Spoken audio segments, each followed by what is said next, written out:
बच्चों, आज हम रस के अवयव अर्थात अंग के बारे में संपूर्ण जानकारी लेने वाले हैं। तो प्रारंभ करते हैं। बच्चों, रस के अंग 4 होते हैं: स्थायी भाव, विभाव, अनुभाव और संचारी भाव। बच्चों, हम चारों अंग को विस्तृत रूप में समझने की कोशिश करेंगे। तो पहले हम कुछ जानकारियां आपको दे देते हैं जिन्हें आपको याद रखना है कि स्थायी भाव क्या है। तो बच्चों, किसी भी व्यक्ति के हृदय में जन्म से लेकर के मृत्यु तक के जो भाव उपस्थित होते हैं उसे कहा जाता है स्थायी भाव। बच्चों, स्थायी भाव की संख्या मूल रूप से 9 बताई गई है, लेकिन नए रसों के लिए एक जो हमारा स्थायी भाव होता है रति नामक, उसके भेद बताए गए हैं 2। एक होता है इस विषयक रति जो कि भक्ति रस का स्थायी भाव होता है, और दूसरा होता है संतान विषयक रति जो कि वात्सल्य रस का स्थायी भाव होता है। स्थायी भाव हमारे हृदय में हम कह सकते हैं कि एक पैकेट या बंडल के रूप में रहता है, और इसकी खास बात यह है कि किसी एक परिस्थिति या स्थिति में कोई एक ही स्थायी भाव हमारे ऊपर हावी रहता है, या हम कह सकते हैं कि वह प्रभाव दिखाता है। अर्थात यह हुआ कि किसी भी परिस्थिति में 9 के 9 स्थायी भाव के प्रभाव आपको देखने को नहीं मिलेंगे। दूसरा बिंदु है बच्चों, विभाव क्या है। तो बच्चों, आपको याद रखना है विभाव का शाब्दिक अर्थ होता है कारण। विभाव का शाब्दिक अर्थ होता है कारण। तो बच्चों, किसी भी व्यक्ति के हृदय में स्थायी भाव किस कारण से उत्पन्न हुआ है उसे ही हम विभाव के नाम से जानते हैं। कहने का तात्पर्य यह है, व्यक्ति के मन में उत्पन्न होने वाले स्थायी भाव को दर्शाने वाली वस्तु या चीज़ें ही कारण कहलाती है, अर्थात हम उसे कह सकते हैं विभाव कहलाती है। बच्चों, इसके अलावा हम आगे में और इसको डिटेल्स में समझने की कोशिश करेंगे, लेकिन थोड़ी सी जानकारी आप यहीं पे याद रख लीजिए। विभाव भी 2 प्रकार का होता है। एक होता है आलंबन और दूसरा होता है उद्दीपन। आगे में हम और डिटेल्स में जानकारी लेंगे। तो आलंबन भी 2 प्रकार का होता है। एक होता है आश्रय आलंबन और दूसरा होता है विषय आलंबन। इसके आगे में हम डिटेल्स में चर्चा करेंगे। इसके पश्चात दूसरा जो मुख्य बिंदु है वह है अनुभाव। और जिस तरह से विभाव का शाब्दिक अर्थ होता है कारण, उसी तरह से अनुभाव का शाब्दिक अर्थ होता है चेष्टा, या हम कह सकते हैं क्रिया प्रतिक्रिया। क्रिया प्रतिक्रिया। तो बच्चों, जिस तरह से हमने स्थायी भाव और विभाव में संबंध व्यक्त किया था, उसी तरह से हम अनुभाव का भी इनके साथ में संबंध व्यक्त करेंगे। तो किसी कारण से किसी व्यक्ति के हृदय में जो स्थायी भाव उत्पन्न होता है, तो स्थायी भाव के उत्पन्न होने के पश्चात उस व्यक्ति के द्वारा जो क्रिया प्रतिक्रिया व्यक्त की जाती है या चेष्टा व्यक्त की जाती है, उसे ही बच्चों हम अनुभाव के नाम से जानते हैं। इसके पश्चात एक अन्य मुख्य बिंदु है जिसे हम संचारी भाव कहते हैं, और बच्चों संचारी भाव की संख्या 33 बताई गई है।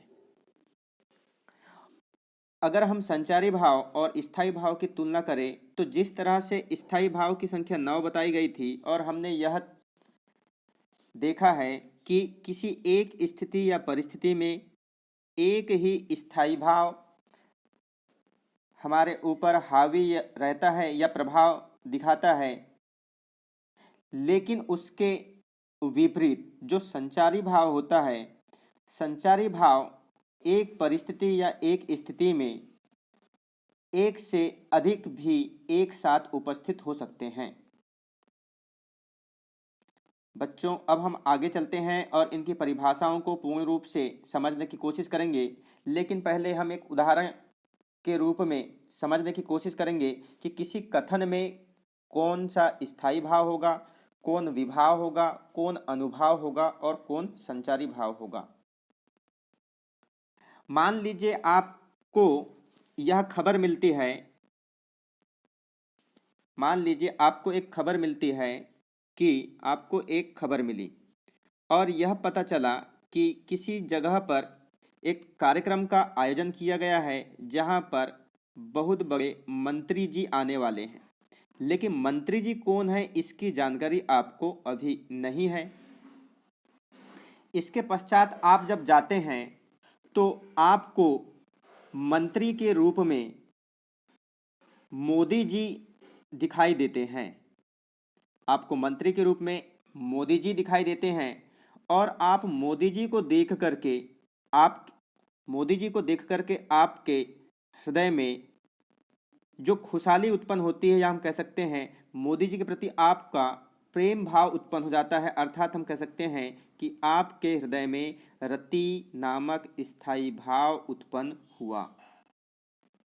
तो बच्चों यहाँ पर आपके हृदय में जो प्रेम जागा है वह है रति नामक स्थायी भाव, और उसका कारण रति नामक स्थायी भाव के उत्पन्न होने का कारण कौन है, तो वो कारण है मोदी जी। इसके बाद में बच्चों जब मोदी जी आपके पास में पहुंचे तो आपने मोदी जी का अभिवादन किया और आपने मोदी जी को वेलकम वेलकम मोदी जी बोला। तो मोदी जी ने आपको देख करके आपने जो मोदी जी को आपने देख करके तो मोदी जी के प्रति आपने जो क्रिया प्रतिक्रिया व्यक्त किया है यह होगा आपका अनुभाव। अनुभाव मोदी जी थे कारण या हम कह सकते हैं विभाव, और रति है स्थायी भाव। इसके पश्चात जब आपने मोदी जी को वेलकम बोला है, उनका अभिवादन किया, तो मोदी जी ने आपको देख करके मुस्कुरा दिए और आपका भी उन्होंने अभिवादन किया, जिससे आपकी खुशी का ठिकाना नहीं रहा। आप खुशी से झूम उठे। तो आपको मोदी जी के रिएक्शन देने के पश्चात जो खुशी मिली या आपके अंदर हम कह सकते हैं जो लक्षण उत्पन्न हुआ है हर्ष का, वह होगा आपका संचारी भाव। तो बच्चों आशा है आपको किसी कथन में स्थायी भाव कौन सा होगा, विभाव क्या होगा, अनुभाव क्या होगा और संचारी भाव क्या होगा, यह आप बता सकते हैं। आगे हम चलते हैं, अब एक एक परिभाषाओं को अच्छे से समझने की कोशिश करेंगे। तो हम सर्वप्रथम लेते हैं स्थायी भाव को। स्थायी भाव की परिभाषा है हमारे हृदय में सदा सर्वदा से विराजमान रहने वाले भाव, जिससे हम अपनी भावनाएं प्रकट करने में समर्थ होते हैं, उन्हें ही स्थायी भाव कहते हैं। और स्थायी भाव की संख्या 9 बताई गई है और वे स्थायी भाव निम्न है। जैसे रति, रति का ही मतलब होता है दोस्तों प्रेम। दूसरा स्थायी भाव है शोक, तीसरा है हास, चौथा है क्रोध, पांचवा है भय, छठवा है उत्साह, सातवां है विस्मय, विस्मय को ही हम आश्चर्य के नाम से भी जानते हैं। आठवां है जुगुप्सा या घृणा, हेट कह सकते हैं। और नौवां है निर्वेद, वैराग्य या हम कह सकते हैं संन्यास की भावना। एक और बात आपको याद रखना है कि किसी भी व्यक्ति के जीवन में ऐसा कभी नहीं होगा कि उसमें कोई ये नौ स्थायी भाव से कोई भाव ही जागृत ना होते हो या उत्पन्न ना होते हो, क्योंकि कभी और ऐसा भी नहीं होता है कि एक ही भाव हमारे जीवन में हमेशा प्रभाव डालता है। लेकिन हाँ, एक बात आपको यहाँ पे ये याद रखना है कि हमारे जीवन के अगर हम 100% की बात करते हैं तो उनमें उसमें 70 से 80% हमारे जीवन के ऊपर में जिस स्थायी भाव का प्रभाव रहता है वह है प्रेम या हम कह सकते हैं रति। तो आप खुद ही समझ सकते हैं बच्चों कि हम अपने जीवन में अधिकांश समय खुश ही रहते हैं या लोगों से हम प्रेम से ही बातें करते रहते हैं, यह कह सकते हैं। आपने देखा होगा कि आपको क्रोध भी आता है तो वह कुछ ही समय के लिए आता है। आपको शोक की भावना आती है तो वह भी कुछ समय के लिए होता है। भय की बात करेंगे तो भय भी कुछ समय के लिए होता है। उत्साह की बात करेंगे तो वह भी कुछ समय के लिए ही होता है। लेकिन जो प्रेम या हम कह सकते हैं रति नामक जो स्थायी भाव होता है, यह लंबे समय तक के हमारे जीवन के ऊपर में हावी रहता है। अर्थात हम कह सकते हैं कि हमारे जीवन पर 70 से 80% जिस स्थायी भाव का प्रभाव रहता है वह है रति। बच्चों, इसके अलावा आपको दो और मुख्य पॉइंटों को याद रखना है। एक है संतान विषयक रति, अर्थात हम कह सकते हैं संतान विषयक जो स्नेह होता है यह होता है वात्सल्य नामक, संतान विषयक रति वात्सल्य नामक जो रस होता है उसका स्थायी भाव है। दूसरा है इस विषयक रति जो कि जिसे हम देवरति भी कहते हैं, यह भक्ति रस का स्थायी भाव होता है। और ये दोनों ही रति के ही भेद होते हैं, इस बात को आप याद रखेंगे। दोनों ही प्रेम के ही भावना को दर्शाते हैं, अर्थात ये रति के ही भेद होते हैं। तो इस तरह से बच्चों आपने देख लिए हैं कि स्थायी भाव कौन कौन से हैं, कौन कौन से मुख्य स्थायी भाव है, कौन से स्थायी भाव का हमारे जीवन पर सबसे अधिक प्रभाव रहता है और कौन से स्थायी भाव का कम प्रभाव रहेगा, ये आप समझ चुके हैं। अब बच्चों हम दूसरे टॉपिक की ओर चलते हैं, वह है विभाव। तो बच्चों आपको याद रखना है कि विभाव को भी हमने दो भागों में वर्गीकृत किया है। एक है आलंबन और दूसरा है उद्दीपन। दोस्तों, आलंबन को ही हम सजीव विभाव के नाम से भी जानते हैं और उद्दीपन को हम निर्जीव विभाव के बिना निर्जीव कारण या विभाव के नाम से भी जानते हैं। निर्जीव आलंबन को हमने पुनः दो भागों में वर्गीकृत किया है। एक है आश्रय आलंबन और दूसरा है विषयालंबन। अब हम इनको समझने की कोशिश करेंगे कि कोई अगर कथन दिया गया है तो उस कथन में आश्रयालंबन कौन होगा और विषयालंबन कौन होगा और उद्दीपन कौन होगा।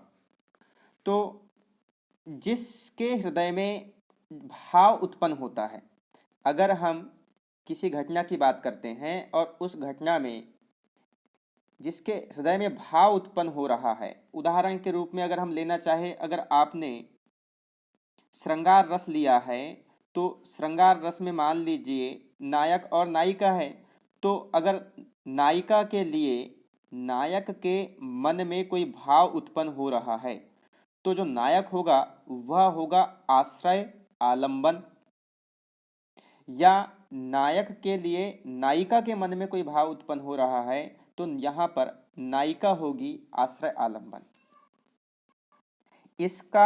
इसके विपरीत हम बात करेंगे विषय आलंबन की, तो जिसके कारण या जिसके प्रति मन में भाव उत्पन्न होता है उसे हम कहते हैं विषय आलंबन।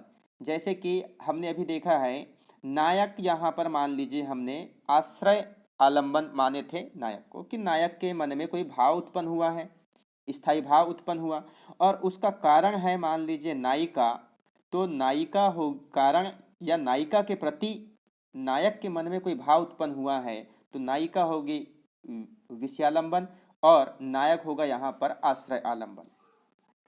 अगर हम अब इसके पहले जो उदाहरण हमने दिया है मोदी जी का उससे हम तुलना करें तो जिस व्यक्ति के मन में भाव उत्पन्न हो रहा था, हम कह सकते हैं वह एक व्यक्ति जिसके मन में भाव उत्पन्न हो रहा था वह होगा आश्रय आलंबन, तथा मोदी जी के कारण से उसके मन में भाव उत्पन्न हुआ था इसलिए मोदी जी होंगे विषय आलंबन।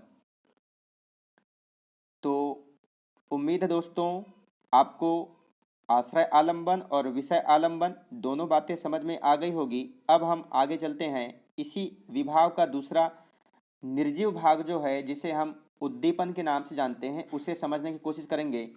उद्दीपन क्या होगा किसी भी कथन में, तो जिस स्थिति परिस्थिति या वस्तु के कारण मन में भाव उत्पन्न होता है। क्या है बच्चों?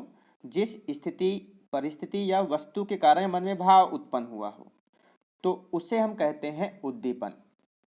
आप एक कार्यक्रम में गए थे और आपने वहां पर मोदी जी से मिला है, तो मोदी जी से मिलने की जो स्थिति है हम उसे क्या बोलेंगे? उद्दीपन कहेंगे। अगर हम कुछ दूसरे उदाहरण देखेंगे तो आप कह सकते हैं चांदनी रात का या वर्षा का होना या कोयल का कूकना, ऐसी जो घटनाएं होगी वह होगी उद्दीपन। तो बच्चों अब यह उम्मीद करते हैं कि आपको विभाव के अंतर्गत आलंबन, आलंबन के दो भाग आश्रय आलंबन, विषय आलंबन और उद्दीपन, ये बातें आपको समझ में आ गई होगी। अब हम अगले बिंदु की ओर चलते हैं और वह बिंदु है अनुभाव। तो बच्चों आश्रय आलंबन की चेष्टाएं, चेष्टा का मतलब हमने बताया है क्रिया या प्रतिक्रिया, तो आश्रय आलंबन की जो क्रिया प्रतिक्रिया होती है वो अनुभाव के अंतर्गत ही आती है। अर्थात हम यह कह सकते हैं कि आश्रय की वे क्रियाएं जिनसे पता चलता है कि हृदय में कौन सा भाव जगा है तो उसे हम वह अनुभाव कहलाता है। आश्रय की वे क्रियाएं जिनसे पता चलता है कि हृदय में कौन सा भाव जगा है वह अनुभाव कहलाता है। जैसे कि शर्म से आंखें झुकना, आंखों से अश्रुधारा बहना, भय से कांपना, गुस्से से मुंह लाल होना, उल्टी करना, मुस्कुराना। तो आपने जब मोदी